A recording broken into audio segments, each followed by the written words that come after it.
One of the 10 legendary swords forged by Uzi, the Yuchong sword, had been left unnoticed for over 100 years in a junk shop. People saw it only as a rusted iron sword, but one man saw its true value. Without hesitation, he transferred 100 million to the blacksmith's account, leaving the blacksmith stunned. This man was once a guardian deity who had protected countless lives, but humanity betrayed him. They allied with thousands of hostile gods and even sacrificed themselves just to bring judgment and death upon him. He had been the world's first and last god of destruction. When he ascended to godhood, he was titled the King of Gods and had slain thousands of powerful deities with his overwhelming strength. His power caused fear and jealousy among the gods. The god of destruction somehow survived. What confused him was that he clearly remembered dying. His soul had been scattered, and his divine position, throne, faith, power, and even divinity had been stripped away. When he opened his system panel, it was clear the system wasn't functioning properly. As he pondered over it, a loud sound came from across the vast lake. He saw a man dressed in black standing on a boat. This man began to recount Chang'en's past. When the judgment was mentioned, Chang'en moved at incredible speed to attack, and although the black-robed man responded quickly and drew his sword, Chang'en still countered with his bare fist. Their clash caused towering waves across the lake. Even without divine power, Chang'en's strength was unmatched, and the black-robed man had to retreat, using the water to block his vision. Still, he couldn't believe that even in a weakened state, he was no match for Chang'en. Just as Chang'en was about to go on a rampage, golden cubes appeared in the air and suppressed him completely. These were divine suppression devices capable of weakening even the strongest gods to less than the level of a slime. The black-robed man returned to a calm state and revealed that they were now in the underworld. He explained that normally, gods whose souls had scattered wouldn't have an afterlife, but this case was different. The Book of Life and Death, which records the fate of every living being, had once lost half its content, the part that recorded the divine realm of Arcadia, which had fallen into chaos. The underworld had sacrificed many things to bring Chang'en back. Eventually, they arrived at the gates of the underworld city. Inside, a strong pressure filled the air as hidden eyes watched Chang'en. Seated on a throne inside was Thanos, the king of the underworld. He recognized Chang'en's violent past and questioned it, but Chang'en was impatient and wanted to know the reason he was brought here. The king of the underworld told him to return to the mortal world carrying restraints, and to turn oath-breaking gods into servants of the underworld. In return, he would be allowed to return to where he belonged. He then showed Chang'en a clear view of Earth, zooming in until individual people on the streets could be seen, including a young man who had drunk himself into a stupor, Chang'en himself. The underworld could not directly interfere with the human world, but because some gods had broken their oaths and meddled in human affairs through loopholes, this mission was possible. If Chang'en performed his duties perfectly, he would be freed from his restraints and even offered jurisdiction rights, a rare authority normally bound by divine oaths. The oath itself was considered a shackle, but it could also be seen as a king's blessing. Chang'en accepted the deal and a contract scroll was summoned. The gates to the mortal world were opened, and Chang'en jumped into the passage back to Earth. As he moved through it, he felt the essence of home and closed his eyes to enjoy the long-missed feeling. A system message confirmed his passage through the reincarnation gate and welcomed him back to Earth. When he opened his eyes, he was back on Earth, but not entirely. The location was actually a temporary dungeon, a large jungle-like environment created to hide from otherworldly gods. A system message announced the mission. Everyone needed to explore the area, defeat monsters, and reach the summit of the mountain. Each participant would be given an inventory, status bar, and skill bar. While others stood still, confused, Chang'en began running forward, but he quickly ran out of breath, frustrated at how weak he had become.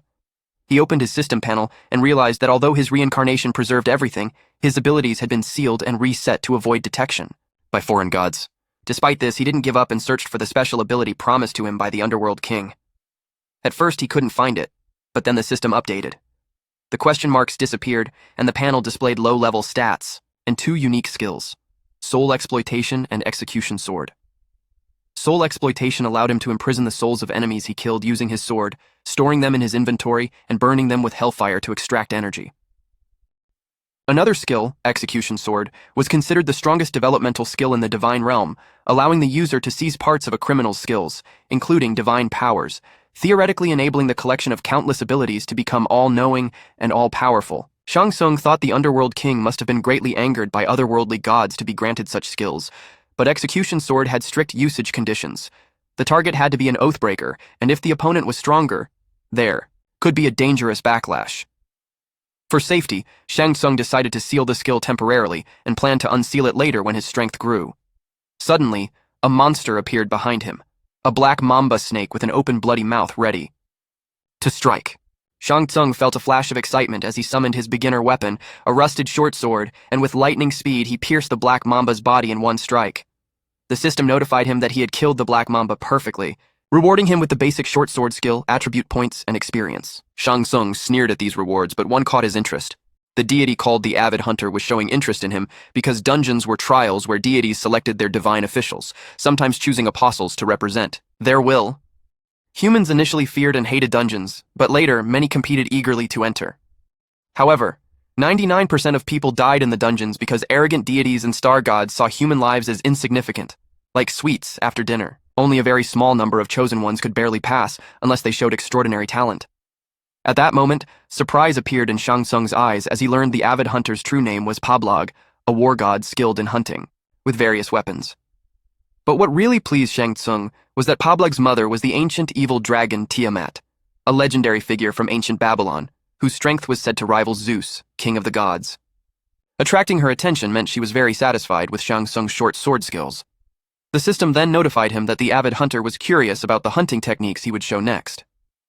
Shang Tsung confidently said he would show what real hunting looked like. The scene changed to a jungle filled with poisonous gas, where ordinary people entering unprepared would soon be eaten by monsters.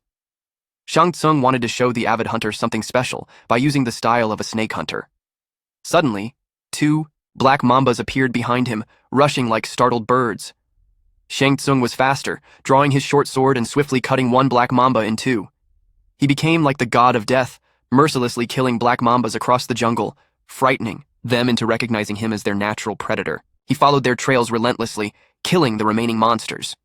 The system rewarded him with the title Slaughterer of Black Mambas, adding strength and the ability to cause fear in snake-type creatures. Shang Tsung enjoyed the thrill of slaughter, a feeling he had only known in his past life in Arcadia. Only when the last black mamba was dead did he stop. His achievement quickly attracted divine attention. He decided to strike while the iron was hot and targeted the king of the Black Mamba clan, the Bloody Black Mamba. For a beginner under level 10, defeating such a boss monster alone was nearly impossible, but success would attract even more powerful deities. The Bloody Black Mamba had a unique poison fang that could grant the divine skill immunity to all poisons, the only chance for Shang Tsung to get it. In his previous life, during a devastating battle of Ragnarok, he had been defeated, largely because of the world's most malicious curse and poison, Gaia's curse, which lowered his judgment and combat power. For revenge, he had to obtain this poison fang. At that moment, his rusted iron sword shattered due to worn durability, almost breaking his spirit. He thought it was remarkable that such an inferior weapon had lasted this long. Suddenly, a sharp cleaver fell from the sky, piercing the ground near him. Shang Tsung initially thought it was an attack, but he recognized the weapon as one of the ancient deity Tiamat's sacred artifacts, called the Dragon's Fang. Its aura alarmed him, as deities were never benevolent beings. The Avid Hunter then proposed a wager, suggesting that if Shang Tsung failed, he would lose his life for wasting time. But if he won, the sword with dragon scale patterns would be his. Shang Tsung agreed and drew the great sword. The Avid Hunter was pleased by his spirit and gave him the task of defeating the Bloody Black Mamba within 24 hours, using the temporary weapon. Shang Tsung knew of the great conflict between Tiamat and Marduk, a deadly rivalry. This situation was favorable for him to gain many benefits. The weapon was made from Tiamat's teeth and had its own personality. However, greedy Shang Tsung added a bet that he would defeat the Bloody Black Mamba in 30 minutes. The Avid Hunter accepted but warned that if he failed, he would suffer eternal torment. Shang Tsung rushed into the jungle but was immediately blocked by a massive corpse flower with unnatural agility. These monsters were nightmares for beginners because of their regenerative powers that drained stamina if not killed in one strike. Shang Tsung, reborn as the god of destruction from hell, jumped into the air and struck perfectly to kill the flower instantly. More monsters attacked from all sides, seemingly trying to waste his time, but Shang Tsung was not worried. News of his wager quickly spread in the divine realm, attracting dozens of deities and star gods who watched him closely. The Avid Hunter warned others that she had seen Shang Tsung first. Shang Tsung was pleased because his plan to attract divine attention was working, and he had achieved the rare accomplishment of talent breaking through the novice area, which gave him a chance to obtain a hidden profession. He would not make the mistake of choosing a mediocre profession like in his previous life.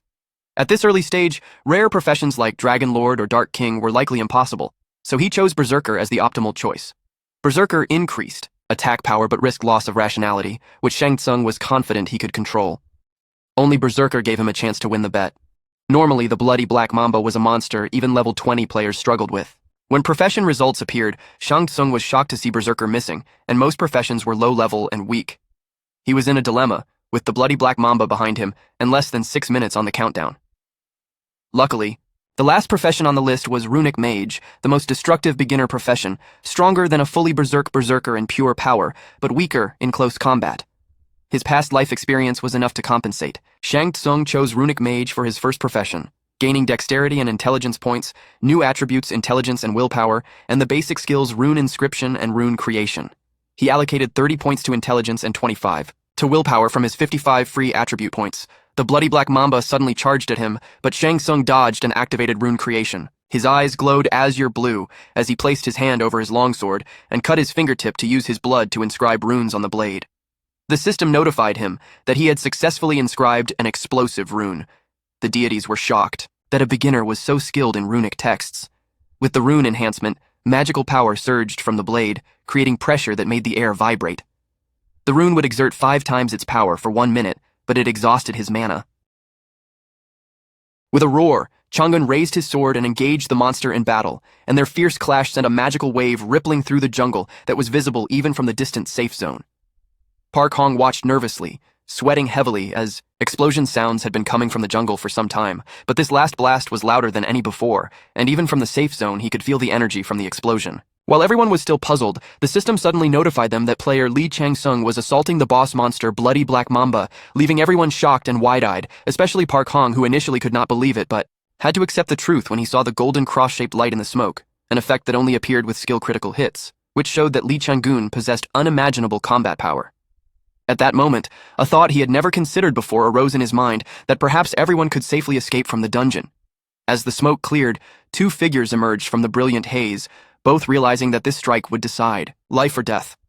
With a violent explosion echoing throughout the dungeon and dust covering the jungle again, moments later, under everyone's stunned gaze, Chang'un successfully defeated the first boss monster Bloody Black Mamba and opened the first dungeon area. The dungeon rankings updated with Li Changsung first with a score of 4,999 and Park Hang second with a score of 1.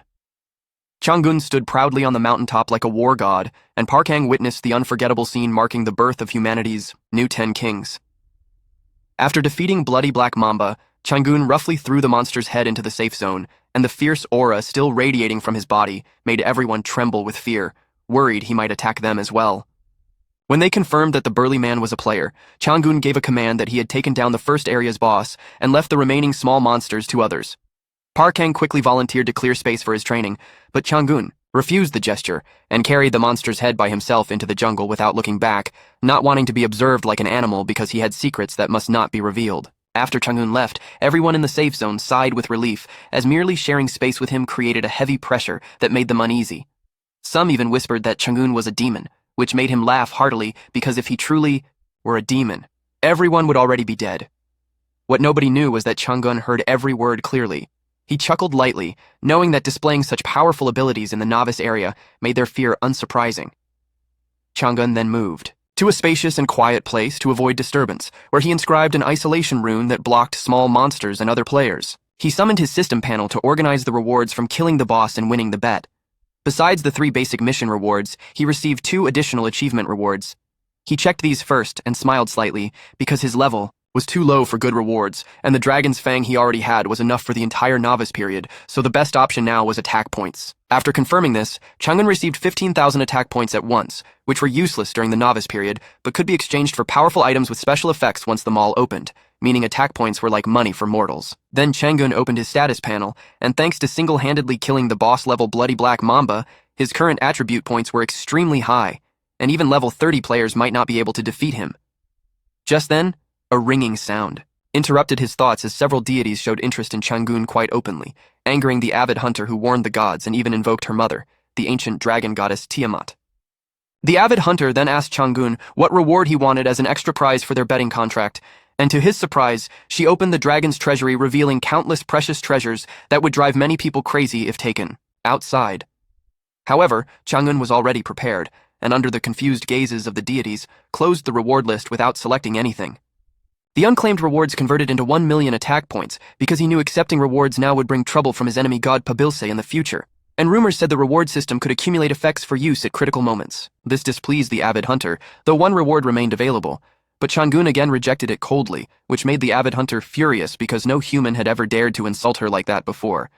She roared in anger and left, threatening that he would regret it, but Changun was not afraid and had acted deliberately, knowing that by showing tremendous value, he would keep receiving divine blessings and reap more benefits in the future. Everything was going according to Changun's plan, and he turned his attention to the next stage. He picked up his longsword and began dissecting the corpse of the bloody black mamba, which was a treasure trove from head to tail. Meanwhile, in the distant safe zone, peace was far from stable as everyone secretly celebrated surviving, but a blonde-haired man harbored intense hostility and jealousy toward Changun, refusing to believe that a drunkard could achieve such feats. His companions thought he had lost his mind when he claimed he had awakened some kind of talent, and soon his system panel showed a prompt that the deity Twilight-Piercing Owl was deeply interested in player Xian Chungji's talent. His companions were shocked because they had never heard of anyone connecting with a deity again after the awakening test. Suddenly, a sharp piercing sound echoed from the sky, crashing heavily into the safe zone. When the smoke cleared, the arrival was revealed to be the administrator of H-Channel, known as the Rabbit Messenger, whose cute appearance lowered everyone's guard but also caused confusion about why an administrator appeared now. The administrator explained that under normal circumstances, management policy was non-interference to grant freedom, but due to the dungeon's explosive popularity, upper management pressured them to increase the dungeon's difficulty. The administrator appeared behind Parkong and shocked him by knowing his name, and that he was the sole survivor of the dungeon Evil Dragon's Cave. A chill ran through Parkong's body, and before leaving, the administrator ominously stated that the management bureau had been closely monitoring him. As the countdown reached 0, the administrator disappeared, and before Parkong could recover, miserable screams echoed from the distance as ordinary people with no combat ability instantly became prey for magical beasts once the safe zone was lost, destined to be devoured. Suddenly, a figure rushed out from the crowd, John Chungj, recently chosen by the Divine Throne Twilight-Piercing Owl. Confident under the deity's protection, the demon wolves before him seemed as harmless as puppies. However, in a corner, unnoticed by him, the system panel changed and the deity's name turned into garbled characters, with a mysterious red light filling his eyes. Meanwhile, far away in the jungle, Li Changtsung finally extracted the venomous fang he desired. With a few more items combined, he would become the first human immune to all poisons. But before celebrating, a cold system notification warned him that the second area was about to open, and deities eagerly awaited his next performance. Changun had not expected the selection ceremony so soon and thought he could rest, but deceiving the avid hunter had attracted great attention from stars and deities. Opening his attribute panel, Changun was fragile, nearly out of health, mana, and most critically, stamina. The current situation did not allow rest because magical beasts appeared everywhere suddenly. The fire lizard, true to its name, incinerated everything with scorching flames. Ordinary people would flee at first sight, but Changun's heart was filled with joy because the dungeon rules meant the first area had biological poison, the second had fire poison, followed by ice, mineral, and corrosive poison. He now needed to store fire energy. The fire lizard launched a fiery attack like meteors, but Changun dodged skillfully, then slashed its back hard during its recovery, causing it to lose composure and spew flames recklessly. Changun moved like a phantom, pierced its body with his longsword, then leaped up and decapitated the magical beast with a devastating strike. Though victorious, if magical beasts attacked in swarms, his low stamina would become a serious problem. He reached into the lizard's burning corpse and extracted a fiery red orb called the Fire Relic, swallowing it despite the intense pain, which improved his fire resistance and stored fire energy. Flames burst from his mouth like magic, but one Fire Relic was not enough. He needed more to fulfill the second condition for immunity to all poisons and to fuel the 8 trigrams furnace, which required enough fire seeds to ignite quickly. Immunity to all poisons was an exclusive skill, belonging to his nemesis Scorpio of the Zodiac, whose effect was not just protection, but recombining toxins into deadly blood poison. In his previous life, despite surpassing Scorpio's combat power, Changun suffered divine collapse after being cursed by Gaia because of Scorpio's venom, almost losing his life. Only through secret arts learned from fallen stars in the underworld, guided by a deity named Yilao, who lost his daughter to Scorpio, did Changun find a shortcut to immunity. After killing all the lizards nearby, the fire seeds were still insufficient, so Changun rushed deeper into the jungle to find the magical beast's main camp, where stronger monsters dropped more fire seeds. Meanwhile, near the jungle edge, Zhang Shungj, blessed by a deity, fought fire lizards effortlessly and dreamed of surpassing Li Changun. But when he checked the leaderboard, the gap was too large, filling him with jealousy and disbelief. Suddenly, the divine throne sent a message allowing him to use any means necessary, and the demonic whisper stoked his envy until he descended into madness, ready to sacrifice everything to defeat Lee Chang-gun. Danger in the dungeon was no longer just from magical beasts, but also from humans who once seemed ordinary.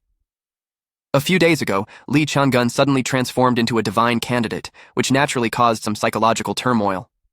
At this time, Zhang Chong stepped forward, claiming that the deity had just answered everyone's prayers and promised supreme power to anyone willing to worship him. The scene then shifted to a deer-type magical beast fleeing deeper into the jungle, in panic. Despite its fear, it was a lord-level magical beast that dominated the region, before it could escape far. Fortunately, Chang-gun's agility allowed him to dodge all the emerald toxins sprayed by the plague spider. At that moment, he realized that 3 days of hard training were not enough to defeat a final lordal boss alone, so he decided to retreat quickly and vanished from the plague spider's sight. Meanwhile, in another part of the jungle, when Jin Chong reached the second area, he saw a field full of monster corpses. The sight shocked him deeply, because he couldn't believe how Lee Chang-gun had managed to kill so many monsters so quickly. Then the system prompt stunned him by announcing that someone was creating a great achievement, and Lee Chang-gun was at the top of the leaderboard with an unbeatable score. No matter how hard Jin Chong tried, he could not even reach a fraction of that score. His resolve began to collapse and panic took over, as he couldn't understand how an ordinary person became so powerful so fast, even though he himself was blessed by a deity. More importantly, if he didn't achieve good results soon, the angry deity would surely destroy him. The system notified that Lee Chang-gun was currently fighting the corrupted plague spider, and Zhang Chong rushed toward the jungle's depths, knowing that only by defeating Lee Chang-gun could he survive. Chang-gun carefully lured the plague spider into a secret pit he had prepared earlier. The oblivious plague spider was entertained by what it thought was a struggle of ants, but the moment it landed, the ground collapsed beneath it, trapping its massive body. Chang-gun then activated runic inscriptions, causing massive explosions that filled the jungle. The plague spider entered a burned state, and penetrating runes shattered its previously impenetrable shell, making it fragile like paper. But these runes were only the beginning of the trap. The plague spider dragged its injured body out of the pit, desperate for human blood to heal. It smelled something intoxicating, and looked up to see Chang-gun hanging from a rope, looking at the dying beast with contempt. Chang-gun cut the rope with one slash, releasing countless giant spears that pierced the plague spider's body, already severely wounded. The plague spider abandoned all dignity and fled wildly, but Chang-gun pulled the rope again, unleashing another volley of giant spears, even more fierce than before, raining down like drops on the monster. At the same time, Zhang Chong and his followers arrived but were intimidated by the scene. They knew charging in would mean certain defeat, and decided to wait until Chang-gun was exhausted to attack. Zhang Chong suddenly had an idea that involving ordinary people as hostages could increase his chances of winning. From his vantage point, he saw the girl who had escaped earlier running rapidly. With timing, location, and people in his favor, he believed this battle was his to win. After 2.5 minutes of intense fighting, Chang-gun killed the plague spider and obtained its poison gland, necessary to ignite the 8 trigrams furnace. To everyone's shock, he swallowed the gland in one gulp, but then huge poison. Gas erupted inside him, spreading deadly toxins that killed all life nearby, including himself. The system announced that Lee Chang-gun and those around him had fallen into a trap. Everyone panicked, their fear shaking their bodies. Zhang Chongji realized how foolish he had been. Chang-gun's eyes flashed coldly as he mocked the crowd and declared this was the stage he had prepared for them. The group made their last stand, raising weapons to attack, but they were no match for Chang-gun. Wherever he passed, nothing survived. The power gap terrified everyone into retreat. Even the deities issued an emergency mission to escape the ambush. Just as they tried to run, 2 blade flashes appeared, killing 2 people instantly. Zhang Chong raised his dagger to counterattack, believing his strength was enough to fight Chang-gun, but when their blades clashed, he quickly suffered a painful injury as his right hand twisted grotesquely, causing him unbearable pain. Chang-gun smiled mockingly and shattered a hard rock with a single strike. Zhang Chong's heart filled with fear as he ordered his followers to stop Chang-gun, but they were powerless like fish on a chopping board. Meanwhile, Parkong silently observed from a mountain peak, confirming his suspicion that Jin Chong was just a pawn for the deity's entertainment, a decoration to make the show more interesting during Lee Chang-gun's rise, much like himself in the past. Zhang Chong went mad, slaughtering his own companions until the last person fell. A slight smile appeared on his lips as he cursed a player named Yu Jong-un who had died. According to the contract, he would receive the deceased's remaining life force, but suddenly the black threads connecting the contract snapped, and the system announced the contract was invalidated, and the life force acquisition failed. Changgun's figure flashed like lightning as he struck fiercely, severing Zhang Chong's right arm with thunderous force, causing agonizing screams throughout the forest. What broke Zhang Chong more was that the life force he expected did not flow to him, but was taken by Chang'un. The double blow to body and spirit made Jian Chong lose focus as he muttered in disbelief. Chang'un pondered the name Jian Chong, which sounded strangely familiar, but when he looked at the man before him, he said he still could not remember who he was. This angered Jian Chong, who shouted that it was because of Chang'un that he was kicked out of the team during his prime. Chang'un then looked at him with complete disdain, recalling the man as someone who once complained to him about being kicked out and still looked disgraceful after all this time. This insult ignited Jian Chong's fury, making him lose all reason and defend himself indignantly, claiming he was different now and had the support of a deity. As he finished speaking, the cold system notification said the deity was giving him a dull look. Jian Chong looked to the sky in disbelief, realizing he was just another supporting character in Chang'un's story. At the same time, the system announced he had failed the emergency mission to escape the ambush. Jian Chong roared and collapsed, tears of regret streaming down his face, wishing he had not been jealous of Li Chang'un or followed him blindly. As a blade passed by, the system declared that cursed player Jian Chong had died. Black auras poured from his mouth, and according to the mark's rules, his remaining life force returned instantly to the host. Massive life energy poured out and swept toward Chang'un. The system warned that such enormous energy absorption would take time. Suddenly, a strange formation activated on Chang'un's neck, sending tremendous energy surging into his body. Unlike the black aura, Chang'un felt as if he had consumed a 100-year immortal pill, and his power grew rapidly, although the quality was not impressive. Even the deities admired this, amazed that an ordinary person could tamper with high-level marks. The sacred existence decided to reward Chang'un for this interesting performance. Suddenly, blood sprayed violently from everyone's arms as blood columns lifted them like lambs ready for slaughter. Parkong's heart jumped because this was not a reward, but a test from the deities. If Chang'un failed to meet their expectations, all his existence would be erased. Seeing Chang'un's emotionless eyes, Parkong understood that he had no reason to refuse the deity's gift and had decided to absorb all the life force. However, unexpectedly, Chang'un pressed the refuge button, which puzzled the deities greatly. Chang'un coldly said he could not trust an anonymous deity. The sacred existence laughed loudly and revealed itself as Mephistopheles, the great demon of the abyss. Chang'un's pupils contracted sharply. Mephistopheles was the most powerful great demon in the demon realm, so strong that even the ancient dragon god Tiamat had to prepare carefully to barely defeat him, yet he was known for being recluse. Chang'un was unsure why someone would appear there at that moment, but just as he did not know what to do, the avid hunter gave a stern warning claiming Chang Tsung belonged to her and threatening anyone who dared to target him with a painful price. Hearing this, Chang'un felt relieved because without her arrival, he would have been lost. After he finished clearing the dungeon, the system announced that the dungeon would close in 10 seconds, and everyone should prepare. At that moment, a voice called out to Chang'un from a distance. It was the girl he had saved before asking for his contact information. Chang'un coldly gave her instructions to go to the address on the blade's back to remove the mark completely, since he was not skilled with marks and left the possibility of meeting again up to fate. When the countdown reached 0, a bright light flashed and Chang'un found himself back in the real world sitting on top of a bridge, enjoying the air of his homeland. He acknowledged his return, but before he could enjoy the view, urgent voices reached his ears. Despite the noise, Chang'un enjoyed it because from the start, he had hoped to attract 2 or 3 sacred existences and considered that a success. He did not expect that many sacred beings would be interested in him due to his excellent performance in the tutorial match, making it a unique event in human history where so many deities and constellations were drawn to a single candidate.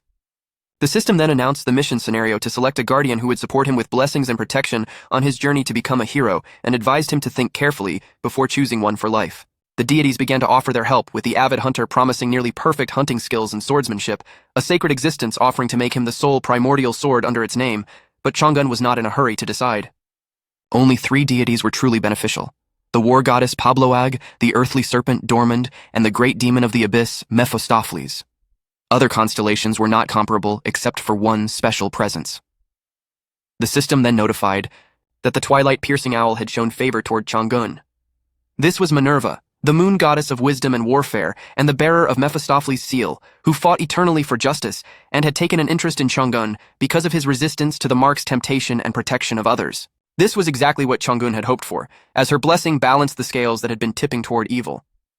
As time passed, Chang'un still did not choose his guardian, making the system anxious and prompt him repeatedly that 9 deities waited eagerly, and if he failed to choose, he would fall behind others at his level and needed to decide quickly. When the countdown ended, the system declared that because he had not selected any guardian deity, he earned the accomplishment called Irresistibly Charming Person for refusing the god's invitation, greatly increasing his reputation in the divine realm and earning 100,000 karma points, while angering and shocking several gods who had shown interest in him.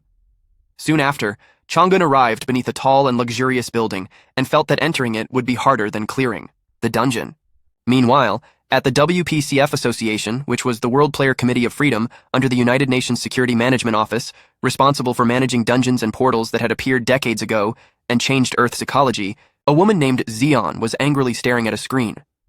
Xion was a third-level agent who had safely evacuated civilians in 5 days by forcing management to cooperate, convincing neighboring countries, establishing an online court with police and military staff, and deploying emergency measures. Despite this, the shameless media was abusing her and leaking classified Level 1 intelligence from the association. The media speculated about the mysterious player L, but treated him as a minor story since no one believed a rookie could clear a 2-star dungeon on first appearance and then disappear without a trace. Xion struggled to understand how he did it and needed to find him before other organizations contacted him, but no surveillance cameras showed any clues. Suddenly, a subordinate shouted that they found him, and when asked for his location, Xion was shocked to learn he was at home. On the other side, having steeled his resolve, Chang'un returned home where his busy mother was preparing dinner. The smell of pickled vegetables filled the house, making Chang'un feel almost unreal because it had been hundreds of years since he had eaten normal food. The dog was very excited to see him and pawed at his legs. His mother told him dinner would be ready soon and asked him to freshen up first. The tenderness of the moment felt strange to Chang'un as he softly told the dog he was home. Later, at the dining table, only Chang'un ate heartily while no one else moved or spoke. The dining room felt lifeless, which was why Chang'un had wanted to escape this home in his previous life. His older siblings did not eat either and left to attend to their household duties. Chongsung had always been seen as a freak in his family. His father's side was a large conglomerate from which he inherited a major hospital, while his mother came from a family of scholars known for producing many legal professionals and diplomats. His eldest brother followed their father's path and went to medical school, and his eldest sister won many prestigious international music awards. In contrast, Chongsung had been addicted to online games since he was young and was treated as an oddball. Thinking about this, Chongsung felt bitter. The youngest child in the family had disappeared for several days, returning home in tattered clothes, but no one asked or cared. Then his father slammed the table angrily, furious about the dungeon gate appearing in the silkworm room and how people had come to their house saying Chongsung was likely caught in the dungeon. His brother was so worried that he ended up in the emergency room and called every hospital in Seoul, and his sister canceled an overseas business trip to help search with their mother. Yet Chongsung came back without a word, just eating, showing no consideration for the family. His father told him to leave if that was how he wanted to live and stop causing trouble for his siblings, then stormed out with his briefcase. A small tear rolled down Chongsung's cheek as he fell silent. His mother quickly comforted him, saying not to pay attention to his father's harsh words because he spoke without thinking when angry. Seeing the wrinkles in his mother's eyes, Chongsung realized how stubborn and biased he had been. Guilt flooded his heart because he had always ignored his family and waited for them to care about him first, never reaching out himself. His mother told him to rest and apologized, which made Chongsung vow not to behave that way anymore. Returning to his messy room, he felt ashamed of how terrible he had been and picked up the small dog beside him, deciding to start by cleaning the room. Exhausted on his bed later, his mind replayed the recent events. His usually cold siblings had canceled all their plans, and his father, who never cried, had shed tears. This made Chongsung resolve to prove he had changed. He would no longer be a useless drunkard but an adult who could take responsibility. He thought that if he focused on his player career, his family might slowly open their hearts to him. This thought made him smile. His new life was better than he imagined, and he aimed to reach the second phase early. The god he was about to capture was the ruler of this region, the deity Virtual Lord, known as the Tiger Fallen into Chaos. In his previous life, this god had been one of the masterminds behind Chongsung's divine punishment trial. He could never forget the mocking expression on the Tiger Fallen into Chaos when dragged onto the divine law platform. Now he wanted to rush at him and tear him apart. However, Chongsung calmed himself because Virtual Lord was as fierce and ruthless as a tiger, but also cunning like a fox, with many followers. Luring him out and capturing him would not be easy. The only way to reach him was through the faction he had built. Since the dungeons appeared, many gods and stars cast their eyes on Earth, and many believer groups received blessings. These groups were called factions, and Virtual Lord was the guardian star of the White Tiger Gang. Chongsung thought the faction name was silly, but under Virtual Lord's leadership, the White Tiger Gang became the #1 faction in country, with many members and experts. Looking at this information, Chongsung felt helpless because he currently lacked the strength for war. The fastest way was to join the White Tiger Gang's recruitment meeting and slowly cut their power from the bottom before they noticed. But before that, he needed to complete a crucial ritual. Early the next morning, he went alone into the wilderness, a place he had searched all night for because what he was about to do could not be disturbed by humans or animals, not even slightly. He ran deep into the jungle and reached a very quiet spot after confirming no living creatures were within 100 miles. He cut his palm with a knife, smeared blood on a tree, and wrote an incantation. A green emerald barrier rose and slowly faded, taking Chung Sung's figure with it. After preparing, he opened his inventory and took out dozens of high-risk items from the dungeon. He bit into a poison sac filled with venom. The toxins spread inside him, which was the method his old master taught him to ignite the furnace of 8 signs. To ignite it, he had to store pure fire energy in his body and convert it into purifying flames. These flames burned harmful substances invading the body, growing stronger with stronger toxins. When the flames peaked, they transformed into the furnace of 8 signs fire, which could burn and purify all harmful substances and impurities, achieving perfect balance. Chung Sung then stabbed the fangs of the bloody mamba snake into his heart. The toxins spread through his body, causing unbearable pain. The system notified him that he absorbed the fangs and discovered a hidden trait, gaining snake venom genetic material and the ability to produce small amounts of 8-blooded snake toxin. But the torment was just beginning as dozens of deadly poisons invaded him. His body became a breeding ground for toxins, releasing poisonous gas that killed all creatures within 100 kilometers. The system warned his vital organs were invaded, and he was hanging by a thread.